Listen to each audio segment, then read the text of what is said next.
Now, is there any difference between men and women in power? So, sorry, I was I'm going to not ask that trying, same Of question. course. Oh, I'm not yeah. trying to be sexist, but it's just, what's the difference between the Of two? Yeah. course. Um, Yeah, so, Eliana, I'll let you take that and I'll go after you. uh, thank you.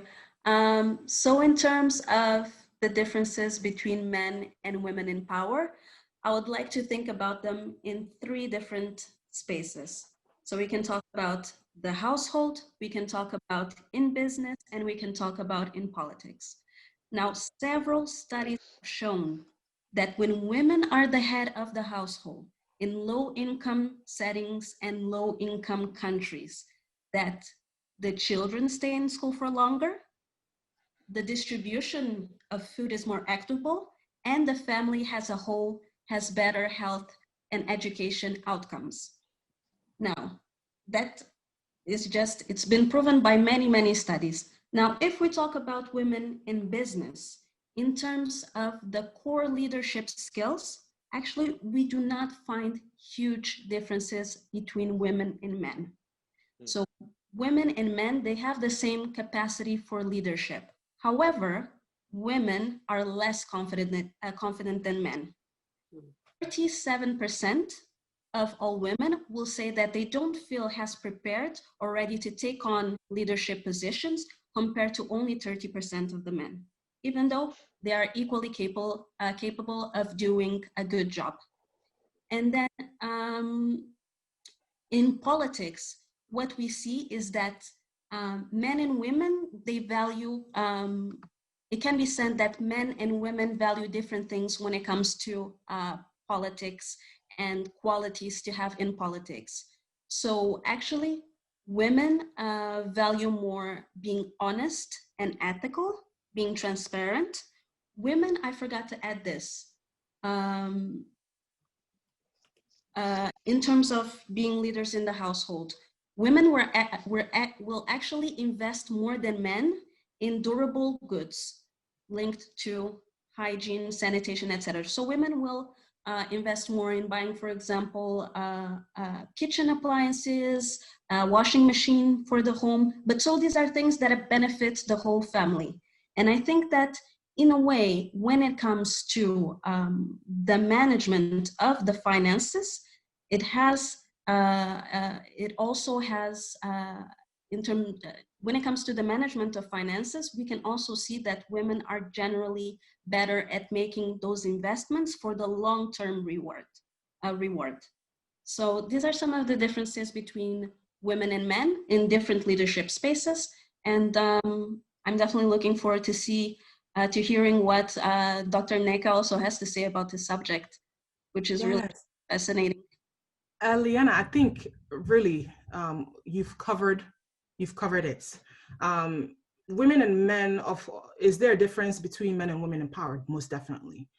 There is. And I think ideally, when we have a balanced society, we have just as equal contribution from women and men in positions of power, right? So men contribute what have their own contributions, and women have their own contributions, and then we work together with our own unique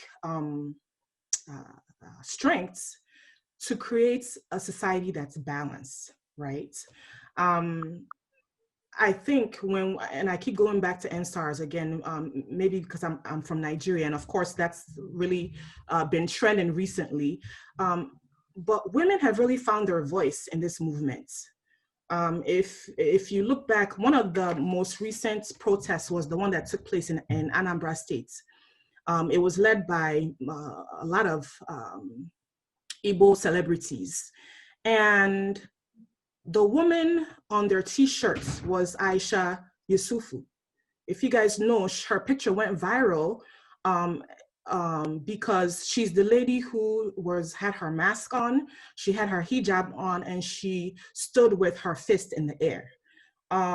So she's probably one of the more notable women who stand as a huge pillar of this recent movement.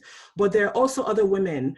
DJ Switch is a woman who made the shooting known. Her live video, I think, was viewed by 150,000 people around the world. So, like Eliana pointed out, we're not as confident, and historically, why would we be? When women have been kind of beaten down for generations, for decades, centuries, it's understandable that we are in a position where we may not be as confident to take on these leadership roles that really we are needed to balance out the chaotic society that we're in now. But I think women, we are finding our voice. We are stepping into, positions of leadership more. That point that she made is really important, that we need to gather ourselves together, collective action as a group. We need to step forward, continue to find our voices in issues that impact us, impact our children, impact our families. And we need to take ownership. We need to take ownership and move forward in all the different movements that are taking place to address all these challenges that we're having. We have to step into our role as a vital part of solving the issues that we're having. We have to be part of that conversation.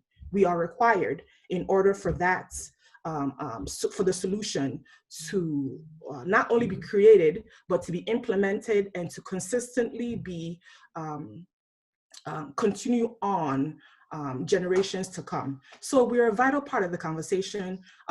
It's wonderful in so many movements across the world. We are finding our voice, but most recently, the one that strikes home to me is the position that we're taking in regards to these NSARS, and lots of other things. Eliana, I appreciated how you used statistics to show this. It's not just our opinion, but you showed research that actually just does show that we are a vital part of moving things along and progressing, moving forward.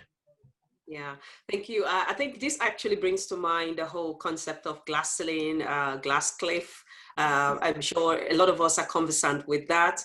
And the fact that, some in a glass ceiling, for example, women are unable to progress or advance in a certain profession. However, for glass cliff, you're only brought in when it is an adverse situation that needs kind of, she's going to be the woman who will be the superwoman to deliver us out of this. And we see that a lot of women, statistically and also historically, for example, in England, Theresa May was a kind of a negative kind of example of a glass cliff.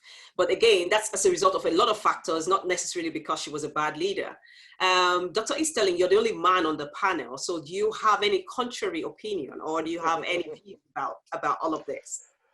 No contrary opinions at all. Just wanted to add to it that BLM was founded by 3 Black women. So it's critical, as well as the Me Too movement. Black women started the Me Too movement here in the States. So women's role in any struggle is critical, and their role on this planet is even more. I mean, they say if you give a woman something, that she'll multiply it, right? So if you give her a house, she'll make a home out of it.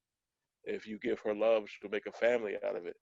So the role of women is critical as we move forward, and essential for reestablishing a balance on this planet.